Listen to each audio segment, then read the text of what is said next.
Bien, y aquí estamos en la sesión Gajes del Oficio. Como ustedes saben, está destinada a ser un espacio en el que conversamos con un director de periódico, con un director de canal de televisión o de radio, en fin, con un periodista sobre los temas de la actualidad que están siempre gravitando y afectando a nuestra profesión, nuestros medios. Aquí tenemos a Adriano Miguel Tejada, director de Diario Libre, periódico emblemático en la República Dominicana, pionero de la gratuidad en nuestro país. Adriano, entre periodistas estamos. Complacidísimo de estar aquí acompañándoles. Adriano, te ha tocado como director de un periódico que ha sido innovador en el mercado, por sus formas de gratuidad y también por todas los complementos que acompañan el quehacer periodístico tuyo. Vivir en una época de cambios, ¿cómo ustedes están afrontando los impactos de la era digital ahora en este momento? Vamos a comenzar por decir que en términos de innovación, la profesión periodística era muy aburrida. Las cosas que llegaban a la profesión periodística, los avances tecnológicos, generalmente solamente ayudaban a mejorar el periódico. Llegó el linotipo, llegó la máquina de escribir, todo eso colaboraba a la eficiencia periodística. De buenas a primeras llega lo digital, que ya, por supuesto, es una gran herramienta para innovar, pero también es la primera vez que los periódicos ven un peligro en la propia tecnología que los ayuda. Un peligro en dos sentidos, interno y externamente. Internamente porque te obligó a variar prácticamente todos los conceptos que habían del quehacer periodístico.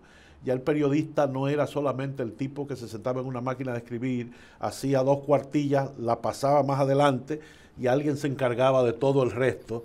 Y él se enteraba al otro día cuando lo veía. Titular, corregir, pegar fotos, etcétera, y lo veía al otro día. En lo digital ahora es lo inmediato. Claro. El tipo tiene que hacerlo todo, tiene que publicarlo todo. Los errores son de él, las críticas que le hacen los lectores inmediatamente salen, las notas son de él. Eso en el plano interno. En términos administrativos... Perdón, y aparte de que tienen que dominar también, digamos, destrezas que antes no tenían. Por ejemplo... Y los lenguajes. Lenguajes, sí. Por ejemplo, antes los redactores y los fotógrafos tenían sus campos bien delimitados. Bueno, ahora usted tiene que saber tomar fotografía, saber tomar video, saber grabar y saber editar. Y saber editar. Por eso te digo, eran unos retos tremendos al periodista, pero al administrador también, porque ahora tiene que destinar recursos, enormes recursos, a lo digital también. Claro. Y eso implicó también una transformación en las redacciones, donde ya no era una redacción integrada, donde todo el mundo hacía lo que tenía que hacer de acuerdo a las fuentes que cubría o a los temas y a las secciones del diario, sino que ahora hay una mesa que se encarga de lo digital nada más, o más de una mesa, la mesa que se encarga del impreso, la mesa que se encarga de cosas especiales, etcétera. Eso a lo interno, y volveremos ahí. Sí, claro. A lo externo... Son las nuevas estructuras. Las nuevas estructuras. A lo externo, nos encontramos ahora que todo el mundo es periodista. Todo el que tenga una cámara, y que un teléfono, todo el que tiene un teléfono, hay un choque en la esquina, toma la foto, la sube, y a lo mejor eso se ve más que la noticia principal de tu periódico o el mío. Es verdad, Diana. ¿Tú sabes dónde yo noto este modelo de comunicación? Que me parece también, o sea, no es esencialmente periodístico, pero sí yo creo que satisface expectativas informativas. Mira, tú te pones a ver algunos youtubers, y esos youtubers te hacen un reportaje bien armado. Los precios, por ejemplo, ¿qué se puede comprar en Argentina con tanto dinero, con $1? Esto y esto. Y te dan un contexto de una situación económica que tal vez un periodista de esos curtidos no tiene esa capacidad como para abarcarlo todo. Lo piensa macro, no lo piensa micro. Estos muchachos se está dando ese fenómeno. Claro, no son periodistas per se, no lo son, pero están en el oficio de la comunicación. Democratizado. Democratizado totalmente. Pero entonces, además de ese muchacho con su teléfono celular que hace algo, o con una camarita rudimentaria, o lo que sea, los grandes agregadores del Internet han descubierto que las noticias, a pesar de que la gente dice que el periodismo está medio muerto, las noticias se siguen leyendo. Sí. Y entonces los Google... Y son más confiables las que vienen de las cabeceras impresas. Precisamente. Porque eso es otra cosa, otro detalle. Ese es otro detalle. Pero entonces esos grandes agregadores te dan una catapulta superior.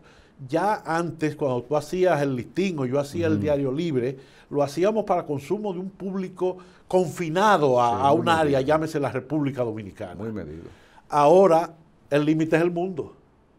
Y a ti y a mí nos leen en Sudáfrica el dominicano que está allá, o nos lee el profesor universitario que está en Japón, que le interesan los temas dominicanos, y nos escriben. Tú sabes algo, una experiencia, te voy a contar una experiencia que hemos tenido en el Listín. Tú sabes, bueno, sintiéndonos un periódico localista, o sea, como impreso, la tradición de todos los periódicos dominicanos, cuando nosotros imprimimos las noticias, las que llegan de Moca, las que llegan de Santiago, de Higüey, siempre, bueno, Moca y ya es suficiente. Entonces, ahora tenemos que agregarle RD, oigan bien, República Dominicana, el destino, porque generalmente se hace un trasvase de ese texto al periódico digital.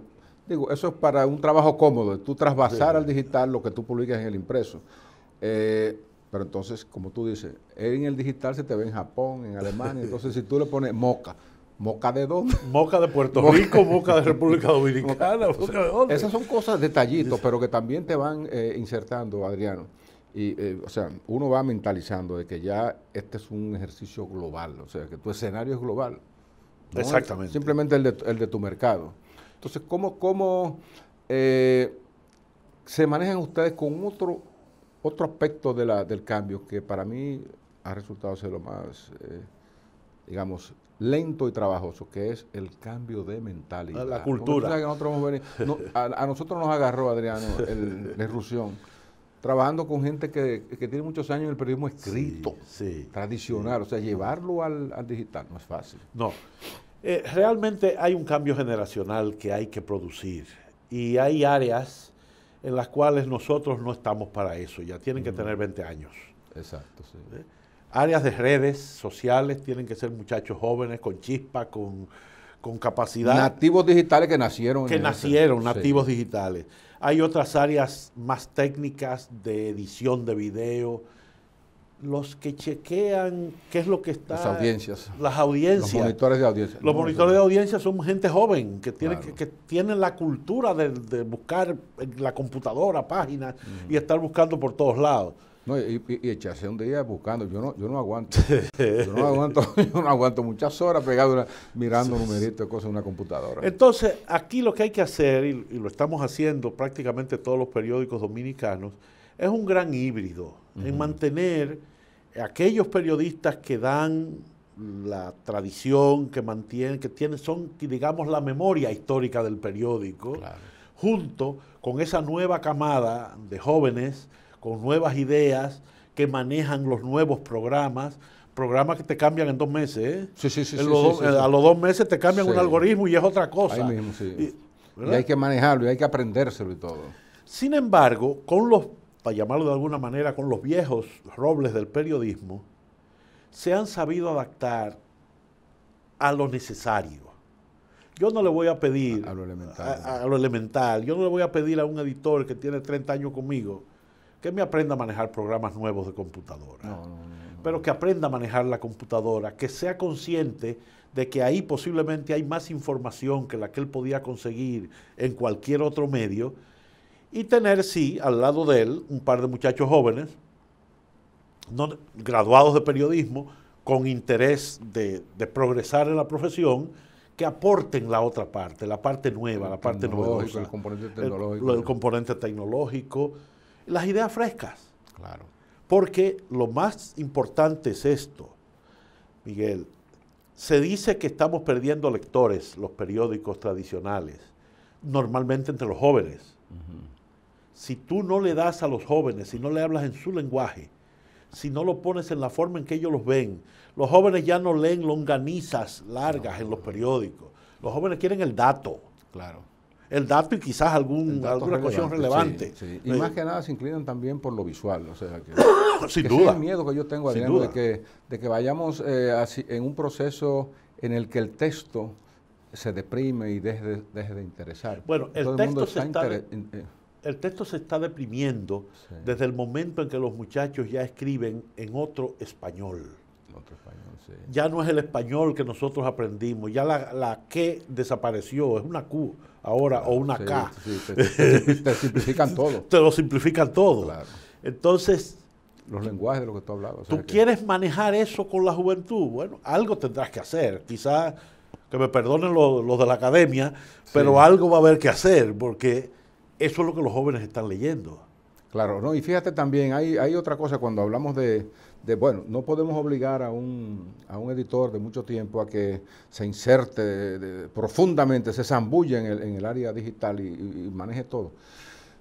Porque también el espacio del impreso tiene campo para desarrollar nuevos géneros y hacer las cosas bien. O sea, lo que no lo da el digital, bueno, tratamos de hacerlo en el impreso.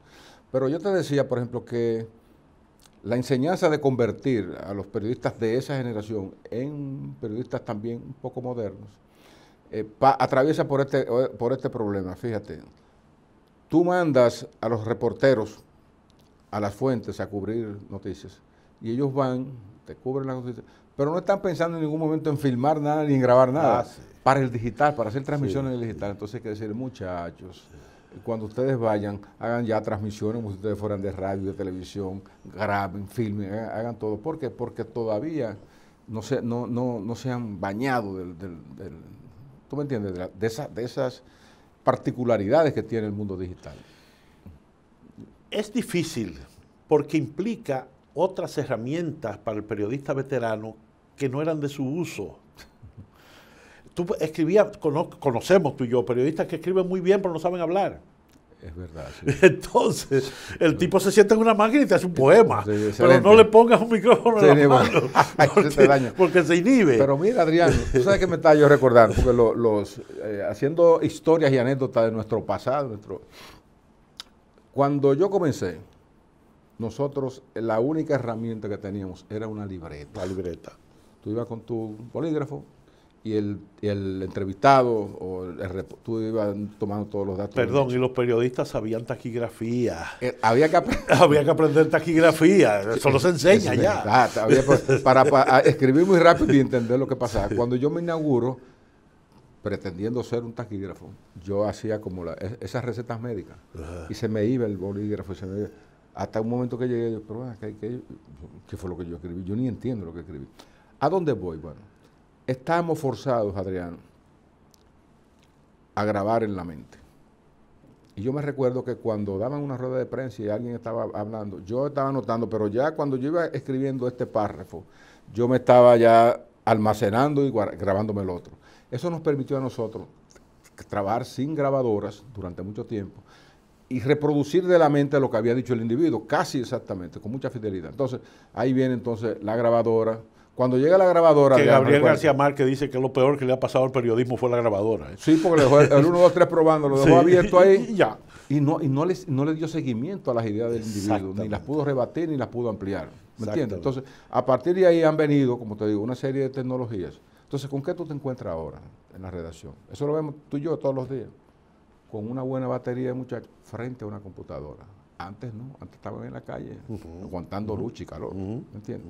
Entonces esos son los cambios que estamos presenciando, pero tenemos que impulsarlo nosotros. Hay que impulsarlos, e inclusive hay que organizar las redacciones casi con un látigo, para que el que tiene que trabajar redes sociales, trabaje en redes sociales, y el que tiene que cubrir fuente, cubra la fuente pensando en que él tiene varios canales de distribución. El canal impreso, que eso puede esperar 12 horas para tú hacerlo. Sí, claro. Pero tienes los canales de redes sociales, tienes los canales del sitio web, tienes los canales de transmitir por diversas vías. Puedes hacer podcast, puedes hacer un video, puedes hacer una historia ilustrada con otro tipo de cosas. Es decir, incluso pararnos tú y yo frente a estas cámaras y hacer el comentario de lo que dijo el ministro en ese momento, hace un rato, y eso se tira también. Sí, en vivo. Son 1000 oportunidades nuevas para atacar diferentes públicos. Por eso es que el que me dice a mí que el periodismo está muerto, yo le digo, como Mark Twain, las noticias de mi muerte son exageradas. Yo lo que creo es que hay muchas oportunidades ahora. El asunto es prepararse mentalmente para aprovecharlas. Así es, Adriano, estamos de acuerdo. Bueno, y yo te agradezco muchísimo, Adriano, que hayas venido aquí a Gajes del Oficio. Este es un espacio para hablar justamente de cómo las innovaciones están impactando a los medios que nosotros dirigimos y el periodismo en sentido general y la comunicación en la República Dominicana.